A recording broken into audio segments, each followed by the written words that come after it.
मूर्तियों पर फूल माला चढ़ाना कैसा है? मूर्तियों पर फूल और माला चढ़ाना ये कुफ्र है। जो ऐसा करेगा, ख़ास तौर से वो लोग जो सियासत में हिस्सा लेते हैं लोगों का वोट जमा करने के लिए, ऐसी कबीह हरकतों का इर्तिकाब करते हैं, ये बिल्कुल कुफ्र है, क्योंकि इसमें काफिरों के देवताओं की ताज़ीम बिल्कुल ज़ाहिर है, इसलिए कुफ्र है। और ऐसे शख्स पर तजदीद ईमान बीवी वाला हो तो तजदीद निकाह, और किसी से मुरीद हुआ हो तो तजदीद बायत लाजिम व ज़रूरी है। चौथा सवाल है, बैंक से मिली जायद रकम यानी बैंक से मिलने वाला इंटरेस्ट लेना कैसा है?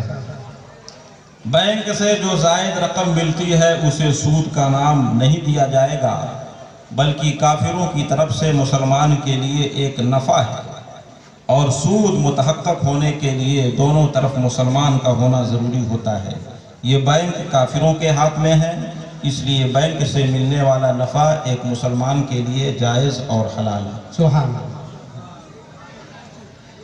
MP MLA फंड, ये गवर्नमेंट की एक फंड होती है, MP MLA फंड की रकम से मस्जिद बनाना कैसा है?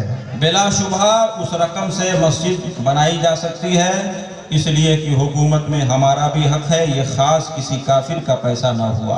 अगर ख़ास किसी काफिर का पैसा हो तो तामीर मस्जिद में उसे न लगाया जाए। सुभान।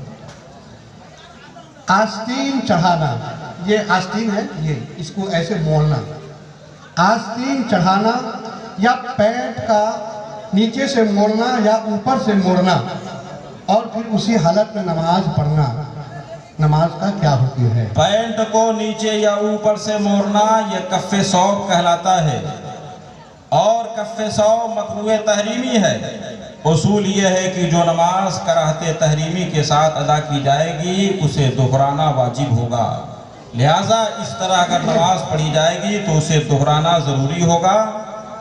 और आस्तीन का जो मसला है, तो आस्तीन अगर आधी कलाई से ज़्यादा चढ़ाई गई है, यहाँ तक पूरी कलाई का इतलाक होता है, अगर आधी कलाई से ज़्यादा आस्तीन चढ़ाई गई है तो ये भी मकरूह तहरीमी होगी, और इसका भी हुक्म पहले की तरह होगा, यानी इस तरह नमाज पढ़ने से नमाज को दोहराना वाजिब होगा।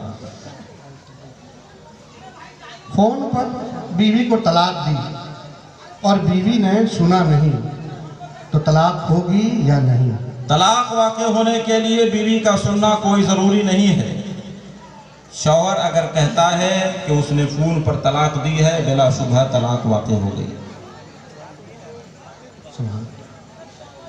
इंजेक्शन लेने से, ब्लड टेस्ट के लिए खून निकालने से और बच्चे को दूध पिलाने से रोज़ा रहता है या टूट जाता है? बच्चे को दूध पिलाने से रोज़ा नहीं टूटता, वज़ू भी उससे नहीं टूटेगा। और ब्लड टेस्ट के लिए जो खून निकाला जाता है वो इतनी मिक़दार में होता है जो बहने के काबिल होता है, इसलिए ब्लड टेस्ट के लिए अगर खून निकाला जाए तो उससे वज़ू टूट जाएगा, रोज़ा नहीं टूटेगा। इंजेक्शन लेने से, इंजेक्शन लेने से भी रोज़ा नहीं टूटता। शादियों और मज़ारात पर फ़ोटो खिंचवाना कैसा है? फ़ोटो खिंचवाने का हुक्म तो अभी आपने सुन लिया, चाहे मज़ारात पर हो, चाहे अपने घर में हो, खुशी का मौका हो, गमी का मौका हो, हर हाल में तस्वीर कशी नाजायज़ व हराम है, और मज़ारात पर तो और भी ज़्यादा तबीह व शनी है, इसलिए तमाम मुसलमानों को इससे बचना लाजिम व ज़रूरी है। शरीयत का हुक्म हमारे लिए सब पर मुक़द्दम है। वहाबी देवबंदी वगैरह से रिश्ता रखना कैसा है? वहाबी देवबंदी ये कुफ़ार व मुर्तद्दीन हैं, जिनके बारे में उलमाए अरब व अजम का मुत्तफ़क़ा फ़ैसला है, मन शक्क फ़ी कुफ़्रिही व अज़ाबिही फ़क़द कफ़र। ऐसों के कुफ्र व अज़ाब में जो शक करेगा वो खुद भी काफिर हो जाएगा। ऐसे लोगों के साथ रिश्ता रखना, ताल्लुक़ रखना, उनके यहाँ निकाह करना, उनका ज़बिया खाना, उनकी नमाज जनाजा में शरीक होना, उनसे सलाम करना, उनके सलाम का जवाब देना, सब नाजायज़ व हराम है। ये सब इस तकदीर पर है कि उन्हें काफिर समझ कर ये सब सलूक किया जाए। अगर उन्हें मुसलमान समझ कर ये सलूक किया जाएगा तो फिर कुफ्र का हुक्म होगा। वहाँ भी देवबंदी वगैरह के यहाँ नौकरी करना या सुन्नी मस्जिद न हो तो किसी देवबंदी वहाबी के मस्जिद में नमाज पढ़ना कैसा है? वहाबी देवबंदी का हुक्म आपने सुन लिया कि ये कुफ्फार मुर्तद्दीन हैं, और मुर्तद का हुक्म ये है कि उसके साथ मुआमलात भी जायज़ नहीं है। जो काफिर असली है मसलन हिंदू, उसके साथ मुआमलात जायज़ हैं, यानी बयो शरा खरीदो फरोख्त उसके साथ जायज़ है, मगर जो मुर्तद होते हैं उनके साथ मुआमलात भी जायज़ नहीं है। इसलिए वहाबी, देवबंदी, कादियानी, चकड़ालवी और वो तमाम फिरके जिन पर मुर्तद होने का हुक्म है उनके साथ मुआमलात भी जायज़ नहीं है। मुर्तद को तो जीने का हक ही नहीं है, चाहे जाए कि हम उनके साथ मुआमलात करके उनकी तिजारत को फ़रोग़ दें। बाहर जहाँ कहीं सुन्नी मस्जिद होती नहीं है तो क्या किसी वहाबी या देवबंदी की मस्जिद में नमाज पढ़ सकते हैं? कतन जायज़ नहीं है, उनके पीछे हमारी नमाज नहीं हो सकती। अगर कोई सुन्नी मस्जिद मुयस्सर नहीं है तो अकेले और जमात अगर अपनी मुयस्सर हो सके तो उसके साथ नमाज अदा की जाए, मगर वहाबियों देवबंदियों के पीछे कतन नमाज अदा नहीं की जाएगी। जुमा की नमाज का? जुमा की नमाज पढ़ाने वाला अगर सिर्फ वही वहाबी और देवबंदी है तो ऐसी सूरत में अगर कोई सुन्नी मस्जिद न हो तो जोहर की नमाज तन्हा अदा कर सकता है। सुभान अल्लाह। हाँ, बाद में पढ़ेगा उसकी नमाज तो हो जाएगी अगर उनकी मस्जिद में जा कर के पढ़ाए, मगर उनकी मस्जिद में हमको जाने की ज़रूरत ही क्या है? ऐसी जगहें तो शयातीन के जमा होने की जगहें होती हैं, उनकी मस्जिद तो मस्जिद है ही नहीं, इसलिए हम वहाँ जहाँ जाकर मुत्तहम क्यों होंगे, मजमे शयातीन में क्यों जाएंगे? हम उससे हटकर जहाँ भी कोई जगह मुयस्सर हो जाए वहाँ पर हम नमाज पढ़ें। पूरी रूए ज़मीन एक मुसलमान के लिए मस्जिद बनाई गई। सुभान अल्लाह। शादियों में डिमांड लेने देने वाले, यानी लेने वाला और देने वाला, नहीं सालिसी करने वाला जो मीडिएटर होता है, चाहे डिमांड दिलाता है और लेवाता है, इन तीनों का क्या हुक्म है? जहेज का मुतालबा करना और उस मुतालबे को पूरा करना, इसी तरह जो बिचवान बन करके इस काम को अंजाम देगा, तीनों नाजायज़ व हराम काम का इर्तिकाब करेंगे, क्योंकि उलमा फरमाते हैं कि ये रिश्वत में दाखिल है और रिश्वत का लेना हराम है और उसका देना भी जब बिला वजह शरई है तो वो भी हराम के ज़ुमरे में दाखिल होता है। इसलिए न किसी के लिए जहेज़ का मुतालबा करना दुरुस्त है और न उस मुतालबे को पूरा करना सही है, और न किसी तीसरे को ये हक बनता है कि वो बीच में रहकर इन उमूर को अंजाम दे। और अगर ले लिया हुआ है, अगर ले लिया हुआ है डिमांड, अगर वो ले लिया है तो तौबा भी करे और उसे वापस भी करे। सुभान अल्लाह, सुभान अल्लाह। मस्जिद में शीशा लगाना, मतलब आईने की तरह, या ऐसा टाइल्स लगाना जिसमें सूरत नजर आती हो जानदार की, कैसा है? शीशे और टाइल्स में जो सूरत दिखती है ये शरअन तस्वीर के हुक्म में नहीं है, इसलिए नमाज हो जाएगी। हाँ, अगर ऐसी चीज़ के लगाने की वजह से खुशू व खुजू में फ़र्क पड़ता हो तो उसे न लगाया जाए, क्योंकि खुशू व खुजू ये नमाज की रूह है, उसे बाकी रखा जाए। सुभान अल्लाह। कांच और प्लास्टिक की चूड़ियां पहनकर नमाज पढ़ना कैसा है? ऐसी चूड़ियों का इस्तेमाल जायज़ है, इसलिए उन्हें पहनकर नमाज भी अदा की जा सकती है। इमिटेशन के जेवरात पहनकर नमाज पढ़ना, ये सब धात के जेवरात होते हैं और एक औरत के लिए भी सोने और चांदी के अलावा किसी धात का जेवर इस्तेमाल करना जायज़ नहीं है। अगर कोई खातून उसे इस्तेमाल करती है वो नाजायज़ काम करती है।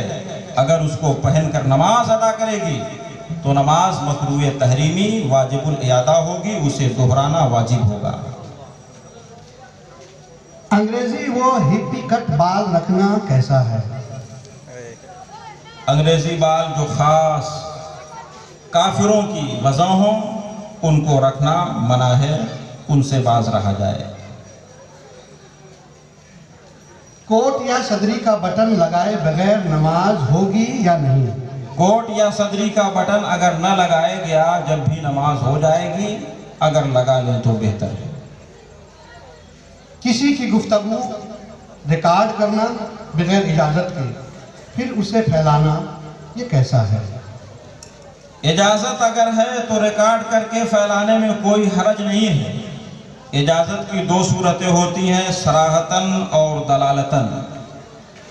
दोनों तरह में से जिसकी भी इजाज़त मिल जाए, सराहतन तो यही है कि हम आपसे कह दें कि हमारी गुफ्तगू रिकॉर्ड करके फैला दी जाए, और दलालतन का मतलब ये होता है कि अगर आप रिकॉर्ड करके फैलाएं तो हमें कोई तकलीफ़ न हो। ये भी इजाज़त की एक सूरत है।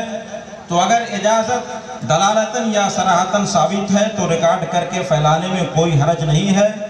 और अगर गुफ्तगू करने वाले ने मुमानात कर दी है, सराहतन या दलालतन उसकी तरफ से मुमानात पाई जा रही है, तो ऐसी सूरत में उसे रिकॉर्ड करना और फैलाना दुरुस्त नहीं होगा।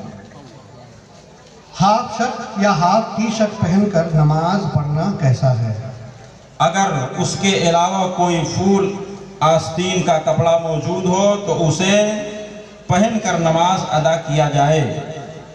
फिर भी अगर कोई हाफ शर्ट पहनकर नमाज पढ़ लेता है जबकि फूल आस्तीन का कपड़ा उसके पास मौजूद है, जब भी नमाज हो जाएगी मगर कराहत तंज़ीही के साथ होगी। और अगर फूल आस्तीन का कपड़ा उसके पास मौजूद नहीं है तो बिला कराहत भी हाफ शर्ट पहनकर उसकी नमाज अदा हो जाएगी। नक़द और उधार की कीमत अलग अलग रखना कैसा है? मतलब ये है कि बाइक अगर आपने डाउन पेमेंट पूरा दे के लिया तो 1 लाख, और अगर आपने किस्तों में लिया या बाद में पैसा देंगे लिए तो 1,20,000। तो ये कीमत रखना देने लेने वाले दोनों के लिए क्या हुक्म है? नक़द और उधार दोनों की कीमत अलग अलग हो सकती है, मगर खरीदो फरोख्त के वक्त ही ये मुतय्यन कर लिया जाए कि हम नक़द बेच रहे हैं और उसकी कीमत ये होगी, या हम उधार बेच रहे हैं और उसकी कीमत ये होगी। ऐसा ना हो कि हमने बेच दिया 1000 रुपये में और जब खरीदने वाले ने देने में ताख़ीर की तो हमने कहा कि ताख़ीर करने की वजह से अब तुम्हें 11 और 1200 रुपया देना पड़ेगा। ऐसा करना जायज़ नहीं है। शौहर के इंतकाल के बाद औरत की चूड़ियों को तोड़ देना कैसा है? बिला शुबहा ये इसराफ और फजूल खर्ची में दाखिल है।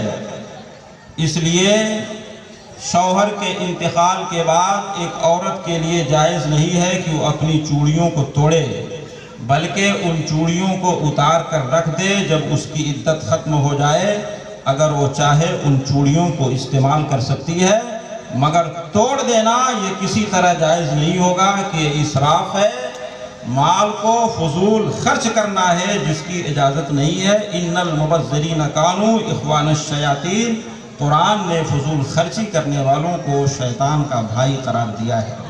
इसलिए दौरान इद्दत औरतें चूड़ियाँ निकाल कर रख लें और जब इद्दत ख़त्म हो जाए तो उन चूड़ियों को इस्तेमाल कर सकती हैं।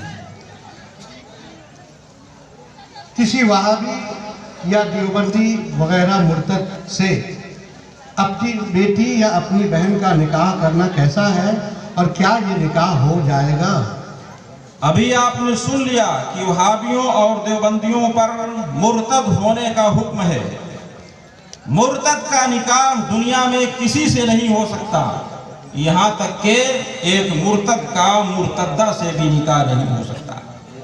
इसलिए अगर कोई सुन्नी अपने बेटे या बेटी की निकाह किसी मुर्तद या मुर्तदा से कर देता है तो ये निकाह शरअन बातिल है। जो कुछ मिलना होगा सोहबत होगी, ये सब ज़िना और बदकारी होगी। किसी शख्स के लिए जायज़ नहीं है कि वो अपनी बेटी को बदकारी और ज़िना के लिए पेश करे। इसलिए वहाबियों, देवबंदियों और दीगर कुफ्फार व मुर्तद्दीन के साथ अपनी बेटियों का निकाह करना या अपने बेटों का निकाह करना दुरुस्त नहीं है, नाजायज़ व हराम है। और अगर किसी ने कर दिया है तो उस पर क्या हुक्म है? वो सख्त मुजरिम है। फौरन अपनी बेटी को वहां से वापस लाए, तौबा भी करे और फिर وہ کسی سنی صحیح العقیدہ سے اپنی بیٹی کا نکاح کر سکتا ہے۔ سبحان اللہ۔ طلاق لیے بغیر طلاق کی کوئی حاجت نہیں، جب نکاح نہیں ہوا تو طلاق کا کیا سوال؟ طلاق تو نکاح کے بعد ہوتا ہے۔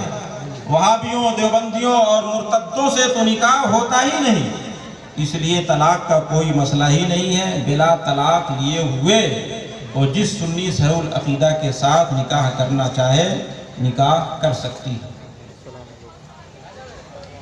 کسی بزرگ کے مزار پہ حاضری کا کیا طریقہ ہے؟ انتہائی ادب و احترام کے ساتھ حاضری دی جائے۔ بزرگوں کا آستانہ بڑا متبرک اور مقدس ہوتا ہے۔ علماء کرام ارشاد فرماتے ہیں 4 ہاتھ کی دوری پر کھڑے ہو کر فاتحہ پڑھا جائے، یہ ادب و احترام کی بات ہوگی۔ بعض لوگ قبروں کو چومنے لگتے ہیں، قبروں کو چومنے سے منع کیا جائے گا، اور وہاں سجدہ کرنا یہ تو بالکل جائز ہی نہیں ہے۔ سجدہ تعظیمی شریعت محمدیہ علی صاحب الصلاۃ والتسلیم میں بالکل حرام ہے، اس کی کوئی گنجائش نہیں ہے۔ جس طرح کسی زندے کے بزرگوں کے آستانے پر حاضر ہو کر کے بھی ان کے لیے سجدہ تعظیمی کی کوئی گنجائش نہیں ہے۔ سوال مکمل ہوئے۔ اللہ تعالیٰ ہم سب کو اس پر عمل کی توفیق رفیق عطا فرمائے۔ آمین۔ مزارات کا طواف نہ کریں کہ طواف تو خانہ کعبہ کے ساتھ خاص ہے۔ اللہ رب العزت ہمیں مسائل شرع پر عمل کرنے کی توفیق عطا فرمائے۔ اب اذان کا وقت ہو گیا ہے، اذان ہوگی انشاءاللہ اپنے وقت پر، اور آپ لوگ